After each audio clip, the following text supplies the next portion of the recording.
नमस्कार, स्वागत है आपका एक बार फिर TV9 भारतवर्ष के खास शो, खास मंच सत्ता में। सत्ता सम्मेलन में आज हम लखनऊ में मौजूद हैं और जब हर मुद्दे की बात हो रही है तो इस चुनाव में जो सबसे बड़ा और अहम मुद्दा है वो ओबीसी वोटर का मुद्दा है। तो हमारे इस पैनल का जो शीर्षक है वो भी यही है कि क्या योगी और मोदी ओबीसी के लिए उपयोगी हैं। और दो अहम नेता हमारे साथ मौजूद हैं इस वक्त। मैं आग्रह करूंगी कि मंच पर आए। अपना दल से अनुप्रिया पटेल जी और निषाद पार्टी से संजय निषाद जी, उन दोनों से ही बात करेंगे मैं और राहुल सिन्हा जी। बहुत तालियों के साथ स्वागत करें हमारे दोनों खास मेहमानों का।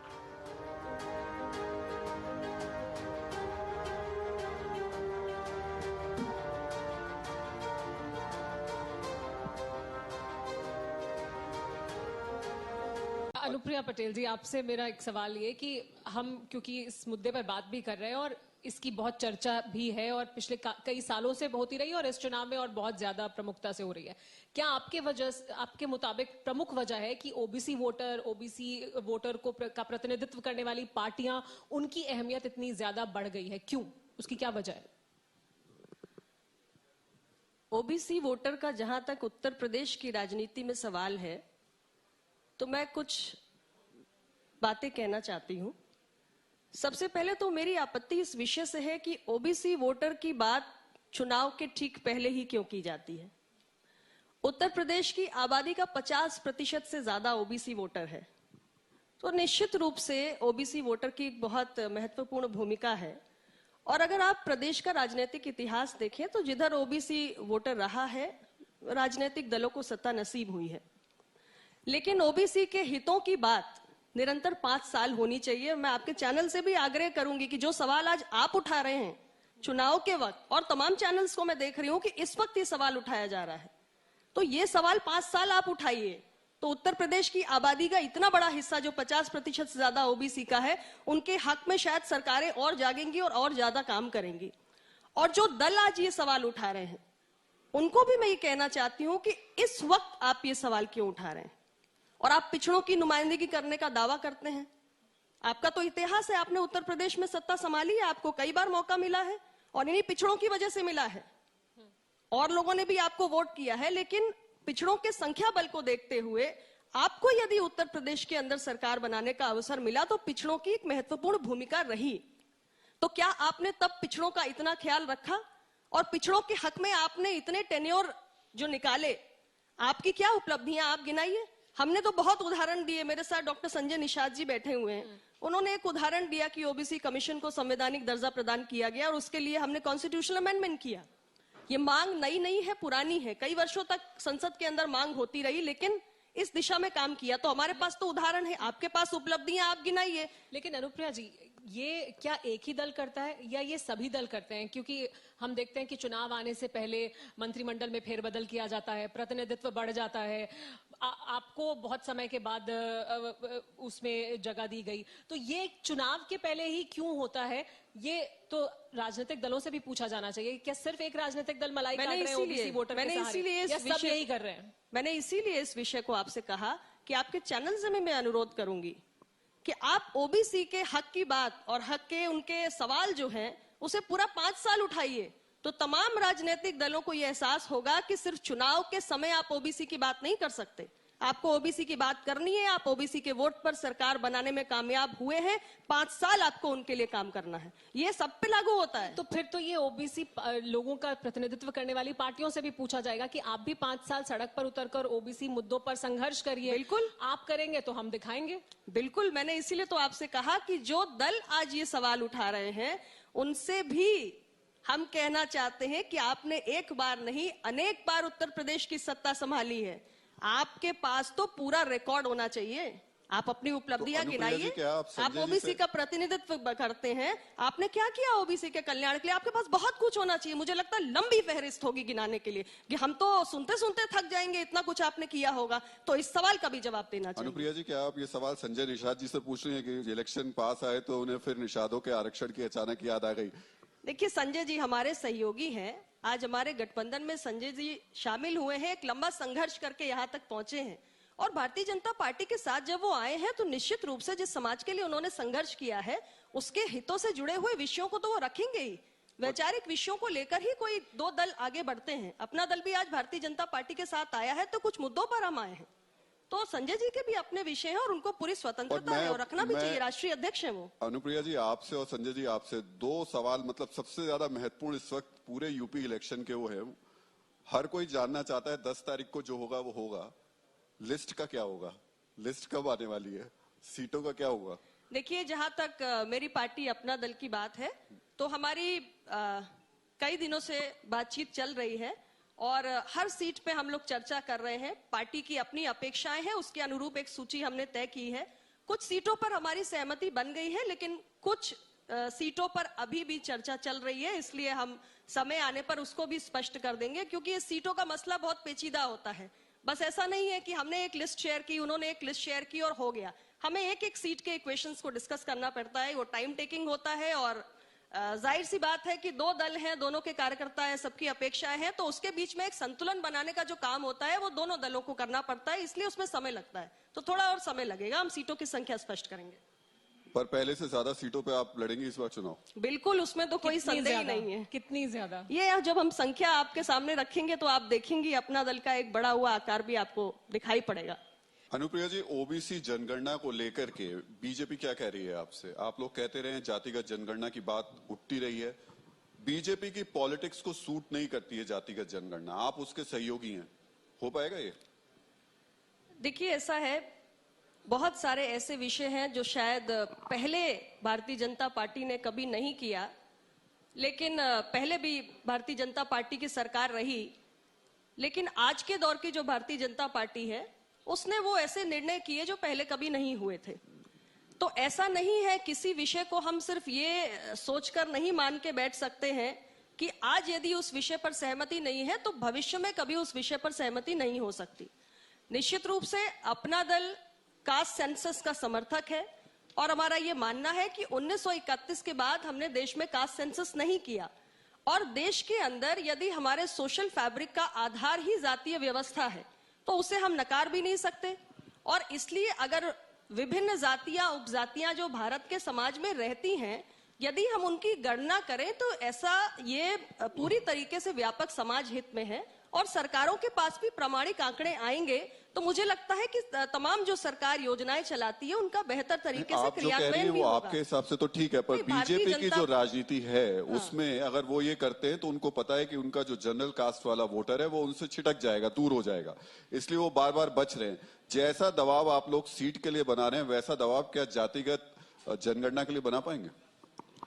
देखिए, हमारी पार्टी का अपना एक संख्या बल है, चाहे राज्य की विधानसभा में हो या देश की संसद में हो, और हमारी पार्टी की जितनी राजनीतिक ताकत है उसके हिसाब से हम अपने पार्टी की विचारधारा से जुड़े हुए विषयों को और जो विषय हम अहम समझते हैं उसे हम हमेशा अपने सहयोगी दल के सामने रखते रहते हैं, उसके लिए प्रयास करते रहते हैं। जरूरी नहीं है कि किसी विषय का समाधान तुरंत हो जाए, लेकिन एक निरंतरता बनी रहती है और भारतीय जनता पार्टी के अंदर भी जहां तक मैं समझ पा रही हूं एक बड़ा वर्ग ऐसा है जो इस बात का पक्षधर है कि कास्ट सेंसस होनी चाहिए, जातिवार जनगणना होनी चाहिए। तो एक हम ऑप्टिमिस्टिक हो सकते हैं, आशावादी हो सकते हैं कि भविष्य में ऐसी संभावनाएं प्रबल हो सकती हैं। अपना दल तो निश्चित रूप से उसकी मांग करता रहेगा, हम अपने सहयोगी दल से बात भी करते रहेंगे। भारतीय जनता पार्टी ने क्या करना है वो उनकी अपनी कार्यकारिणी तय करेगी। पार्टी के अंदर इतनी बड़ी पार्टी है और समाज के तमाम लोग जुड़े हुए हैं, तो निश्चित रूप से उनकी पार्टी को एक बहुत बड़ा निर्णय लेना है, लेकिन हम अपनी पार्टी की तरफ से निरंतर इस विषय पर उनसे बात कर भी रहे हैं और हमारे गठबंधन का एक स्पष्ट नजरिया हो, ये बात हमने कही भी है एनडीए की बैठकों में। अनुप्रिया जी, लेकिन सवाल यह है कि 21वीं सदी में, इसे हम थोड़ा सा अफसोस की बात भी कहेंगे कि हमारे यहाँ चुनाव आज भी जातियों के आधार पर लड़े जा रहे हैं। जहां मुद्दा डेवलपमेंट होना चाहिए वहां पर आज हम जातियों पर चुनाव लड़ रहे, और अभी की यूपी की स्थिति है भी ये कि पूरी तरीके से जातिगत चुनाव हो गया है। आपको लगता है कि इसका कोई फायदा मिल पाएगा, इसका कुछ मुद्दा आगे बढ़ पाएंगे, या फिर जो कोर इश्यूज हैं लोगों के वो पीछे रह जाते हैं और जातियों पे सियासत आगे बढ़ जाती है? पहले तो मैं एक बात पे आपको करेक्ट करना चाहूंगी। केवल उत्तर प्रदेश और बिहार के लिए मैं ऐसा सुनती हूं कि जाति की राजनीति होती है। पूरे देश के हर राज्य में जाति की राजनीति होती है। पूरे देश के हर राज्य में गांव-गांव तक जातियां हैं, जाति व्यवस्था है। हर पॉलिटिकल पार्टी किसी भी कंस्टिट्यूएंसी पे जब टिकट देती है, कैंडिडेट डिसाइड करती है, तो उसमें एक बहुत बड़ा फैक्टर जिसको कोई भी पॉलिटिकल पार्टी इग्नोर नहीं कर सकती, वो कास्ट इक्वेशंस होती हैं। अगर आपके समाज की संरचना जातीय आधार पर है, तो आप कब तक जाति व्यवस्था से मुंह फेरेंगे? हम जातियों को खत्म नहीं कर सकते। We have lived with it for ages, for years, for generations. आप नहीं हटा सकते इसको। पर अनुप्रिया जी, मेरी बात पूरी हो जाए, मैं आपके हर प्रश्न का उत्तर दूंगी। यदि जाति आधारित समाज है, तो आपको जातियों को प्रतिनिधित्व देना पड़ेगा, क्योंकि आज हर जाति, हर वर्ग में अपेक्षाएं हैं। और सबको प्रतिनिधित्व देने की बात जब मैं करती हूं, तो मैं कतई नहीं कहूंगी कि आप दोनों मुद्दों की तुलना नहीं कर सकते कि इसमें हम विकास को महत्व नहीं दे रहे हैं। विकास तो हमें करना ही है, इंफ्रास्ट्रक्चर तो हम क्रिएट करेंगे ही, सड़कें हम बनाएंगे, एयरपोर्ट्स हम बनाएंगे, मेडिकल कॉलेजेस हम बनाएंगे। ये हमारा दायित्व है किसी भी सरकार का जिसको शासन सत्ता में आने का अवसर मिला है। लेकिन एट द सेम टाइम हमारे राज्यों की विधानसभाओं में, हमारे देश की संसद में, हमारे ब्यूरोक्रेसी में, हमारे एजुकेशनल इंस्टीट्यूशन में, हमारे जितने भी इकोनॉमिक स्फीयर्स हैं, जीवन के जितने भी क्षेत्र हैं, उसमें समाज के हर वर्ग की भागीदारी सुनिश्चित होनी चाहिए। मैं यही आपसे पूछना चाह रहा हूं। मैं किसी ओबीसी की बात नहीं कर रहा हूं। प्रॉब्लम यह है कि आज के वक्त में राजनीतिक पार्टियां जब अपने टिकट का अनाउंसमेंट करती हैं, तो उससे पहले वो बताती कि हमने इतने ब्राह्मणों को टिकट दिया, इतने ठाकुरों को दिया, इतने ओबीसी को दिया, इतने दलित को दिया। वहां उम्मीदवार की काबिलियत नहीं होती है, वहां उम्मीदवार की जाति होती है। तो जहां काबिलियत नहीं होगी, वहां विधानसभा में चुनकर जो लोग पहुंचेंगे, क्या वो लोकतंत्र के लिए, क्या वो विकास के लिए कुछ काम कर पाएंगे? देखिए, ये तो मैं इस बात से सहमत नहीं हूं कि अयोग्य लोग राज्यों की विधानसभाओं में और देश की संसद में बैठे हुए हैं। हमारे संजय जी भी आज विधानसभा में बैठे हैं, मैं स्वयं संसद में हूं। और हमारे राज्यों की विधानसभाओं के और संसद के सफर को आप देखिए, आप डिबेट्स को देखिए, पार्लियामेंट की, लोगों का योगदान है। और सामाजिक जीवन में, सार्वजनिक जीवन में जो भी व्यक्ति है चुनाव लड़ने की इच्छा रखता है, वो समाज के बीच में, आम जनमानस के बीच में बहुत काम करके अपना एक grass root real time experience लेकर आता है।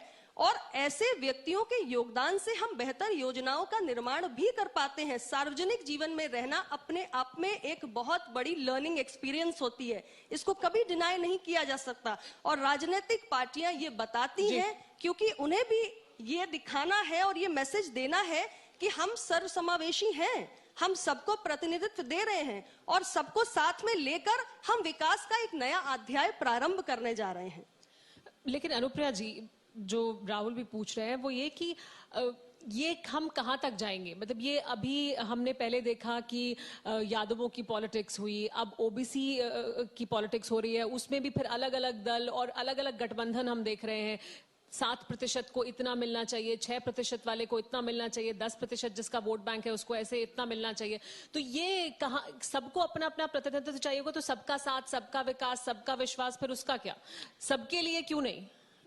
मैं आपको एक छोटा सा उदाहरण देती हूं।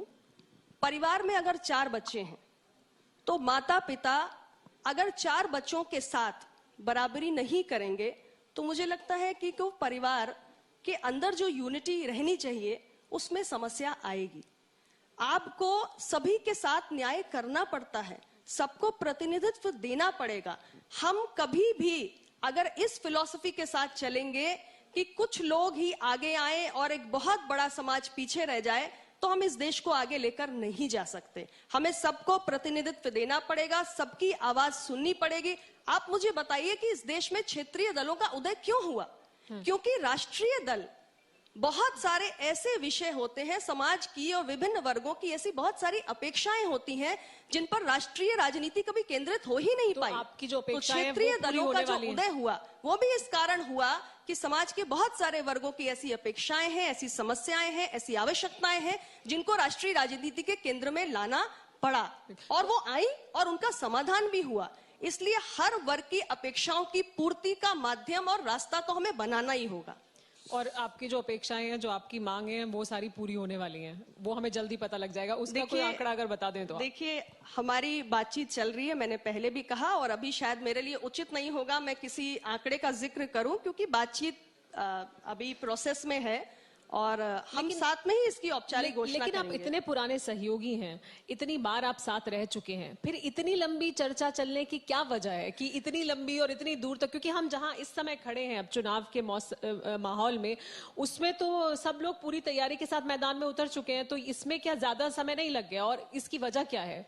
नहीं, ज्यादा समय तो निश्चित रूप से लगा है, और जैसे जैसे जैसे प्रथम चरण या द्वितीय चरण या तृतीय चरण में कुछ सीटें हमें लड़नी है, तो हमने उसके अपने सीटों को फाइनल करके प्रत्याशी तय भी कर दिए हैं। लेकिन हाँ, जो हमारा छठा चरण है या सातवां चरण है या पांचवा चरण है, कुछ हमारी ऐसी सीटें हैं जिसपे हम अभी बातचीत कर रहे हैं। जैसा कि मैंने आपको पहले भी कहा कि अपेक्षाएं दोनों तरफ होती हैं।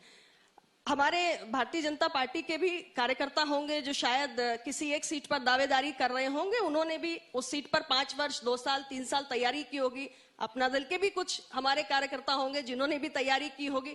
तो ये अपेक्षाओं के बीच में संतुलन बनाने की प्रक्रिया थोड़ी टाइम टेकिंग होती है। उस संतुलन को बनाने में हम कामयाबी की ओर बढ़ रहे हैं, इतना मैं आपको कहना चाहती हूँ, क्योंकि दोनों के मन में, दोनों दलों के अंदर एक साथ चलने की, आगे बढ़ने की इच्छा शक्ति प्रबल है। बहुत शुक्रिया निशात जी, सारे सवालों का आपने बहुत बेबाकी से जवाब दिया। अनुप्रिया जी, आपका भी बहुत बहुत शुक्रिया हमारे साथ इस पैनल में चर्चा में शरीक होने के लिए।